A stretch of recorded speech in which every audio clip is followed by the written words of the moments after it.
بسم اللہ الرحمن الرحیم۔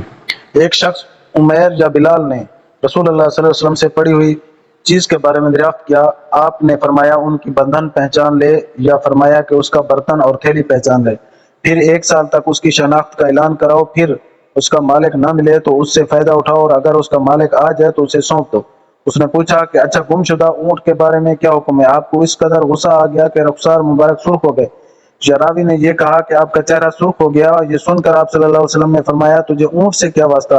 اس کے ساتھ خود اس کی مشق ہے اور اس کے پاؤں کے سم ہیں، وہ خود پانی پر پہنچے گا اور خود پی لے گا، وہ اور خود درخت پر چرے گا، لہذا اسے چھوڑ دو یہاں تک کہ اس کا مالک مل جائے۔ اس نے کہا کہ اچھا گم شدہ بکری کے بارے میں کیا ارشاد ہے؟ آپ نے فرمایا وہ تیری ہے یا تیرے بھائی کی، ورنہ بھیڑیے کی غذا ہے۔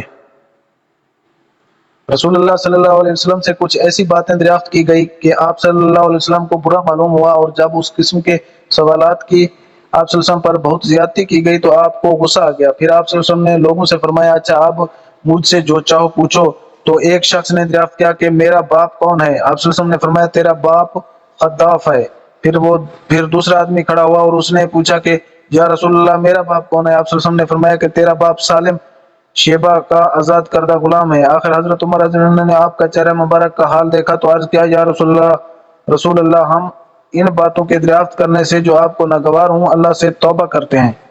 ایک دن رسول اللہ صلی اللہ علیہ وسلم گھر سے نکلے تو عبداللہ بن حذافہ کھڑے ہو کر پوچھنے لگے کہ حضور میرا باپ کون ہے؟ آپ صلی اللہ علیہ وسلم نے فرمایا حذافہ۔ پھر آپ صلی اللہ علیہ وسلم نے بار بار فرمایا کہ مجھ سے پوچھو تو حضرت عمر رضی اللہ عنہ نے دو زن ہو کر عرض کیا کہ ہم اللہ کے رب ہونے پر، اسلام کے دین ہونے پر، محمد صلی اللہ علیہ وسلم کے نبی ہونے پر راضی ہیں، اور یہ جملہ 3 مرتبہ دہرایا۔ پھر یہ سن کر رسول اللہ صلی اللہ علیہ وسلم خاموش ہو گئے۔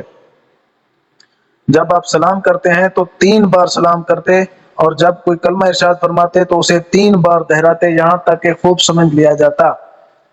جب آپ کوئی کلمہ ارشاد فرماتے تو اسے 3 بار لوٹاتے یہاں تک کہ خوب سمجھ لیا جاتا، اور جب کچھ لوگوں کے پاس آپ تشریف لاتے اور انہیں سلام کرتے تو 3 بار سلام کرتے۔ ایک سفر میں رسول اللہ صلی اللہ علیہ وسلم ہم سے پیچھے رہ گئے، پھر آپ ہمارے قریب پہنچے تو عصر کی نماز کا وقت ہو چکا تھا یا تنگ ہو گیا تھا، اور ہم وضو کر رہے تھے۔ ہم اپنے پیروں پر پانی کا ہاتھ پھیرنے لگے تو آپ نے بلند آواز سے فرمایا کہ آگ کے عذاب سے ان ایڑیوں کو جو خشک رہ جائیں خرابی ہے۔ یہ 2 مرتبہ فرمایا یا 3 مرتبہ؟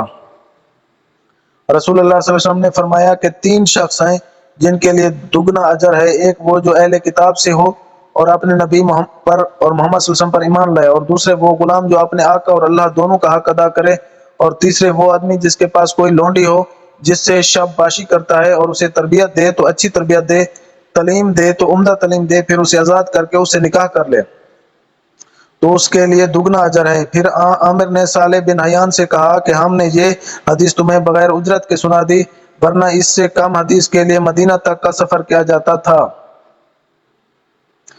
میں رسول اللہ صلی اللہ علیہ وسلم پر گواہی دیتا ہوں، یا عطا نے کہا کہ میں ابن عباس پر گواہی دیتا ہوں کہ نبی صلی اللہ علیہ وسلم ایک مرتبہ عید کے موقع پر مردوں کی صفوں میں سے نکلے، آپ کے ساتھ بلال رضی اللہ عنہ تھے۔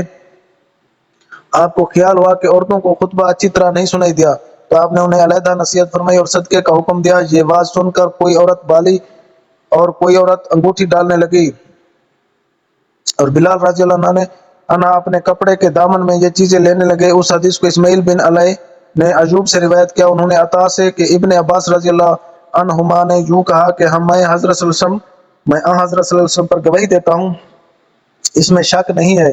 امام بخاری کی غرض یہ ہے کہ اگلا باب عام لوگوں سے متعلق تھا، اور یہ حاکم اور امام سے متعلق ہے کہ وہ بھی عورتوں کو بات سنائے۔ انہوں نے عرض کیا یا رسول اللہ قیامت کے دن آپ کی شفاعت سے سب سے زیادہ سعادت کسے ملے گی؟ تو آپ رسول اللہ صلی اللہ علیہ وسلم نے فرمایا اے ابو ہریرہ مجھے یقین تھا کہ تم سے پہلے کوئی اس کے بارے میں مجھ سے دریافت نہیں کرے گا، کیونکہ میں نے حدیث کے متعلق تمہاری حرص دیکھ لی تھی۔ سنو قیامت میں سب سے زیادہ فیض یاب میری شفاعت سے وہ شخص ہوگا جو سچے دل سے یا سچے جی سے لا الہ الا اللہ کہے گا۔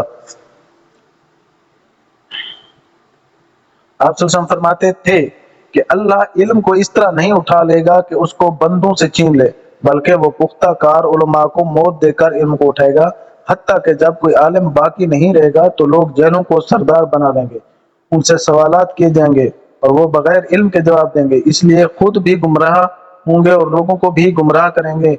فربری نے کہا کہ ہم سے عباس نے بیان کیا، کہا ہم سے قتیبہ نے، کہا ہم سے جریر نے، انہوں نے حشام سے مانند اس حدیث کے۔